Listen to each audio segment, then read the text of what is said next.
This couldn't have come at a better time for the Bills. Coming off the bye, the Bills make a statement to the rest of the NFL. So let's talk about it all right here. Hello, everybody. Welcome to Bills Digest. I'm your host, Anthony Senicar, and we are officially in the full swing of the Bills season. There's only one issue. 73% of you guys who are watching this video right now are not subscribed to the channel. Subscribe, join the army here at Bills Digest to stay in touch with all your latest Bills news, because we got you guys covered from wall to wall. And like I said, guys, this couldn't have come at a better time for the Bills. The Bills, coming off their bye, improved to 8-0 off of the bye under Sean McDermott. The Bills get a massive victory in Carolina, winning 40-9. And the Bills offense had a statement game through James Cook in the running game. Jimbo looked like a man possessed. He had 150 yards just at halftime. Finished off the game with 19 carries for 216 yards and 2 touchdowns, as well as 120 yards rushing, more than expected. Some big runs. The Bills were having their way on offense with the running game.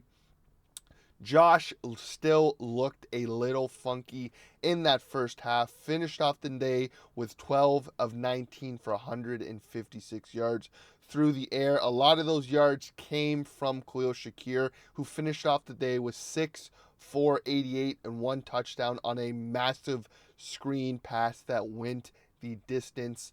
Again, the Bills' offense is still trying to find its footing, but they went back to what worked for them.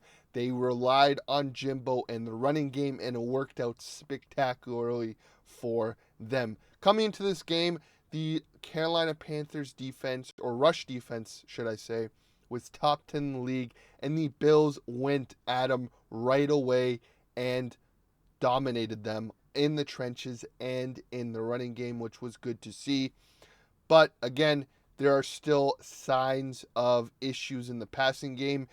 The passing game should not be this tough when the running game is busting up 200 plus yards a game, and there are still issues with receiver separation.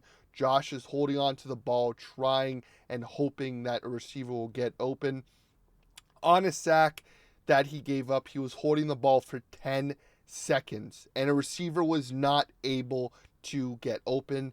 There's obviously still an issue with the passing game, but the rushing game and James Cook looks like it is going to still be one of the best in the league and something the Bills can rely on. Hopefully the Bills' passing game fixes itself in the coming weeks. But moving from the offensive side of the ball, let's talk about this defense, which came to feast against Andy Dalton and this Panthers offense. First of all, the Panthers were assumed to have a very good rushing attack, and the Bills held them to under 150 rushing yards total. A lot of garbage time rushes. But the story of this game is this Bills pass rush and defensive line. Epenesa had himself a day, finishing off the day with 1 interception, which should have been a touchdown, a sack, and a quarterback hit. He played very good and was able to get off the line of scrimmage quickly and get after the quarterback.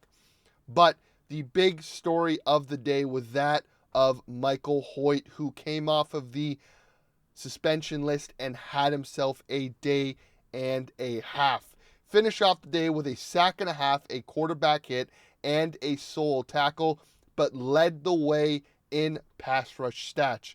6 quarterback pressures, first on the team, a 21.7% win rate, second in the team, a 26% pressure rate, first on the team, and a 17.4 pass rush productivity, which was first in the league, or first on the team.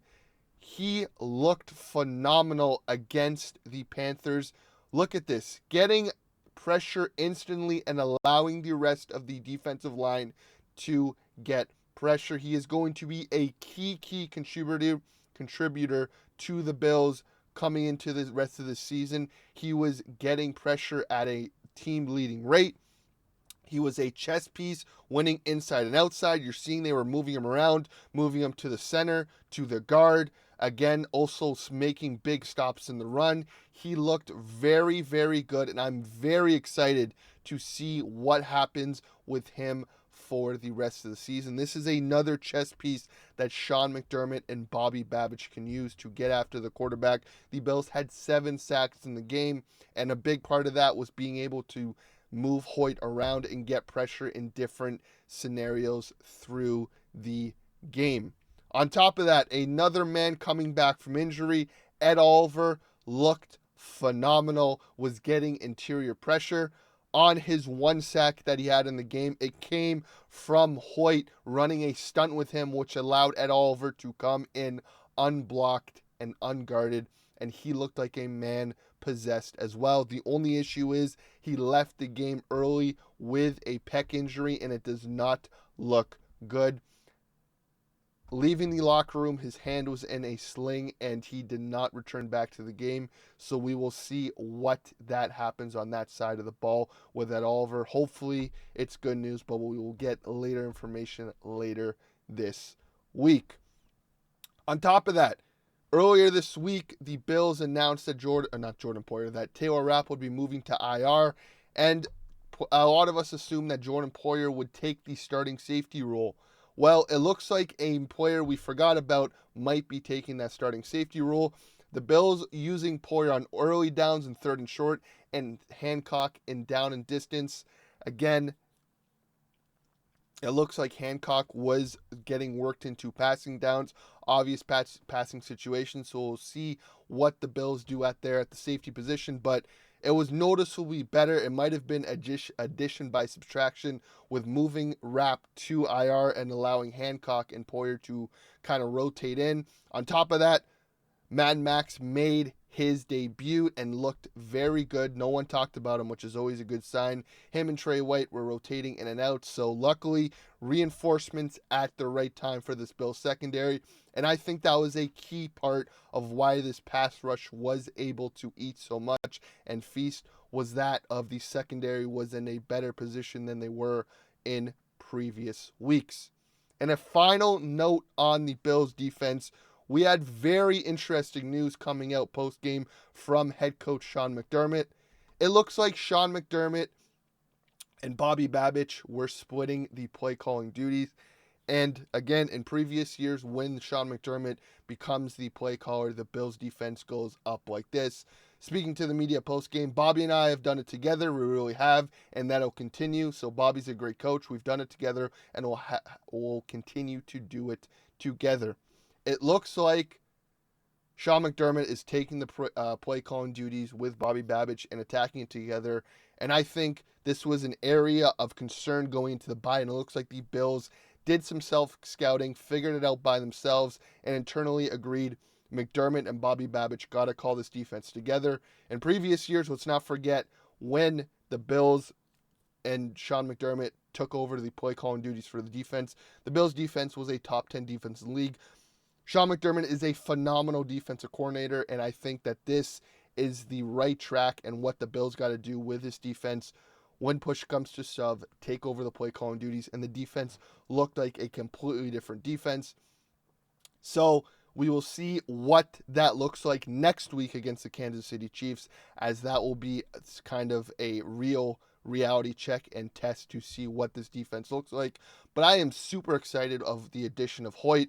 We will see what happens on the injury front with Ed Oliver. We will see how the Poyer and Hancock rotation works out for the Bills, as well as how Trey White and Mad Max kind of rotate in and out. But I'm super excited for this defense. The run game looks phenomenal. The passing game needs to find its way. I still think that a trade is coming for a receiver, but we'll see what happens there. Let me know down below your guys' thoughts as usual. Love to hear from you guys. What are your thoughts on the game? What are your guys' thoughts on this defense under Sean McDermott? Quote unquote, under Sean McDermott and Bobby Babich now. How excited are you guys for Hoyt, as well as do you guys think that the passing game is in a rut right now, or is this a major concern that the Bills have to figure out quickly? Let me know down below in the comments. Love to hear from you guys as always. On top of that, please subscribe to the channel. We just crossed 1,000 subscribers, so we greatly appreciate that here at Bills Digest. But like I always say, guys, subscribe, stay in touch, stay informed, and go Bills.